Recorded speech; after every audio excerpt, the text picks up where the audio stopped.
सभी स्टूडेंट्स को नमस्कार बेटा। और इस वीडियो में हम लोग देखिए दो चीज़ों को डिस्कस करेंगे। एक क्वेश्चन तो बनता है कि समाजशास्त्रीय परिप्रेक्ष्य से आप क्या समझते हैं। तो पहला क्वेश्चन तो यही है कि समाजशास्त्रीय परिप्रेक्ष्य से आप क्या समझते हैं। समाज शास्त्रीय परिप्रेक्ष्य से क्या समझते हैं, what do you understand by sociological perspective. तो अब ये क्वेश्चन है और इसकी विशेषताएं, फीचर्स, इसकी विशेषताएं। देखिए जब किसी दृष्टिकोण की बात की जाती है ना, तो इसका मतलब होता है देखना, मतलब किसी चीज़ को किस नज़रिए से देखा जाता है वो एक दृष्टिकोण कहा जाता है। यानी एक ओर से दूसरी तरफ हम जो देखते हैं, निरीक्षण करते हैं, वो एक प्रकार से एक दृष्टिकोण होता है। तो समाजशास्त्रीय दृष्टिकोण क्या कहता है, वो एक बात है। तो जो किसी विशिष्ट उद्देश्य के लिए हम चीज़ों को का निरीक्षण करते हैं, उनका अवलोकन करते हैं, है ना, और उनका परीक्षण करते हैं, तो वो एक प्रकार से एक वैज्ञानिक परिप्रेक्ष्य है और उस हिसाब से हम लोग इसको देखते हैं। तो अब मेरे सामने, हालांकि इस क्वेश्चन को आप लोग चाहो तो करना, चाहो तो मत करना, लेकिन देख जरूर लो कि समाजशास्त्रीय परिप्रेक्ष्य की या सोशोलॉजिकल पर्सपेक्टिव की परिभाषाएं क्या हो सकती हैं। तो एक तो इसकी परिभाषा आप लोग देख लेना थोड़ी सी, ये आपके बुक में भी दे रखी होंगी, यदि मिल जाए तो ठीक है। सामान्यतः होता क्या है, विज्ञानों के वर्गीकरण के आधार वे समस्याएं होती हैं जिनके अध्ययन में वे एक प्रकार से समर्पित हैं, ये लुंडबर्ग ने कहा है। इसी प्रकार से जो है चिनॉय, हॉट, ऐसे कई लोग हैं जिन्होंने इसकी परिभाषाएं दी है और उसके बेसिस पर आप लोग जो है समाजशास्त्रीय जो परिप्रेक्ष्य है उसको समझ सकते हैं। अच्छा, समाजशास्त्रीय परिप्रेक्ष्य वैज्ञानिक है, ये इसमें क्या है, वैज्ञानिकता आती है, यानी साइंटिफिक है। परिभाषाएं आप बुक से देख लेना। वैज्ञानिक है जिसमें वास्तविकता में क्या है और क्यों है, यानी सामाजिक समस्याएं क्या है, क्यों है और कैसे हैं और क्या किया जा सकता है, व्हाट आउट टू बी, इसका हल ढूंढने का हम लोग प्रयास करते हैं। तो ये सामाजिक परिप्रेक्ष्य की विशेषताएं हैं। तो एक तो ये वैज्ञानिक है, पहला पॉइंट, और उसमें ये लिख सकते हो। दूसरा आप इसमें विशेषताओं में लिखोगे ये सामाजिक और मानवीय अंतःक्रिया है, सामाजिक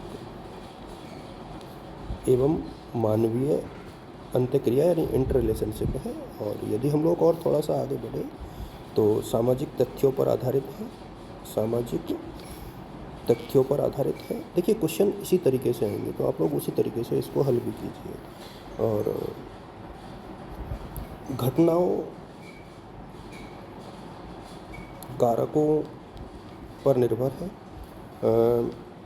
इसके अतिरिक्त जो है अवधारणाओं पर आधारित है, कॉन्सेप्ट फिक्स होती हैं तो अवधारणाओं पर आधारित है। तो इस प्रकार से काफ़ी चीज़ें हैं जिनको लेकर के ये जो है डिस्कस इसमें किया जा सकता है। इन पॉइंट्स को आप लोग ऐसे थोड़ा पॉइंट बना करके एक्सप्लेन करोगे तो अच्छे नंबर आएंगे। और बेटा आप लोग जो है अपने साथियों के साथ इसको शेयर ज़रूर करना, क्योंकि निश्चित तौर पर ये आपके लिए काफ़ी यूजफुल है, आपके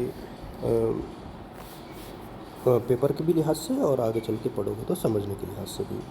अच्छा, एक और क्वेश्चन इसी यूनिट से बनता है, वो है समाजशास्त्र एक वैज्ञानिक अध्ययन है, sociology is the scientific study of society, व्याख्या कीजिए। ये जो आपका लास्ट टॉपिक है वैज्ञानिक और मानवीय अभिमुखन, उससे संबंधित है। तो अब इसमें भी आप लोग देखोगे कि वैज्ञानिक अध्ययन कैसे है, समाजशास्त्र मतलब scientific orientation of sociological studies. एक तो पहला तो ये है कि समाजशास्त्र समाज का वैज्ञानिक अध्ययन है, समाजशास्त्र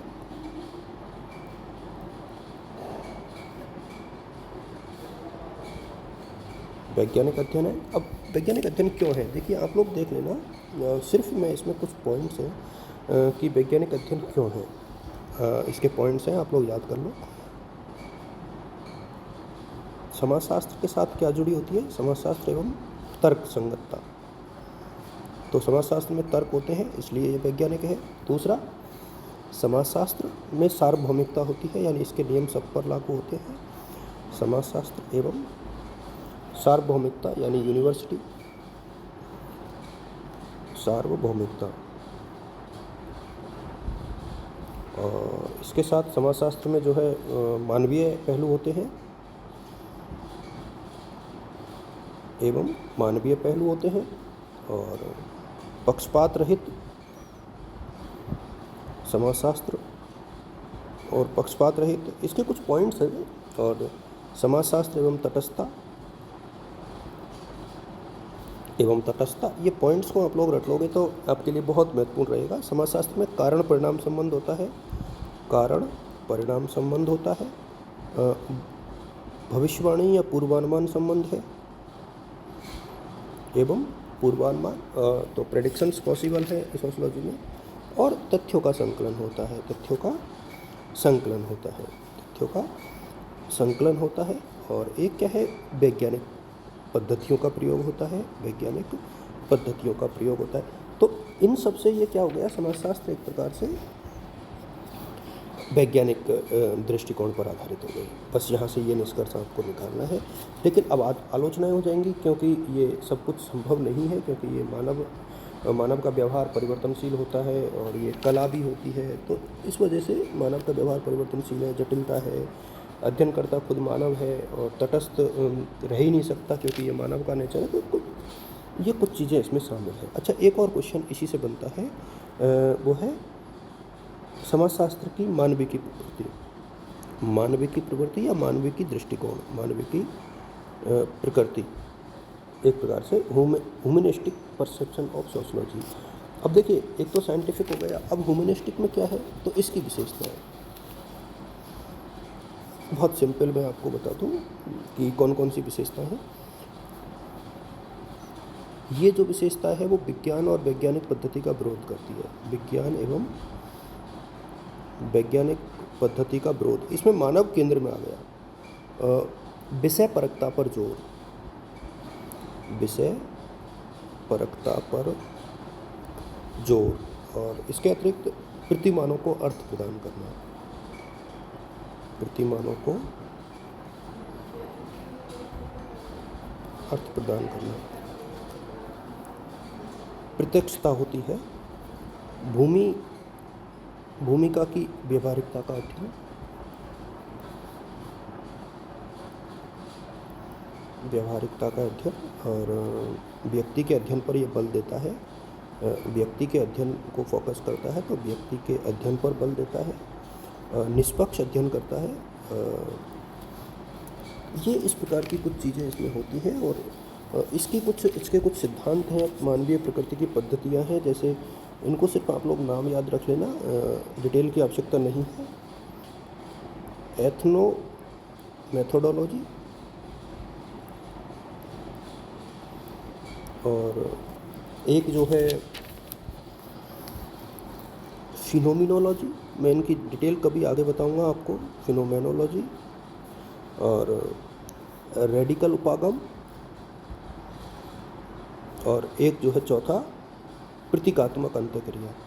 इनके पॉइंट्स आप लोग याद कर लेना, अपने बुक में से देख लेना, और ये पहली यूनिट कंप्लीट हो गई। इसमें से आपको क्वेश्चन 100% मिलेगा और बहुत अच्छे से मिलेगा। Thank you so much.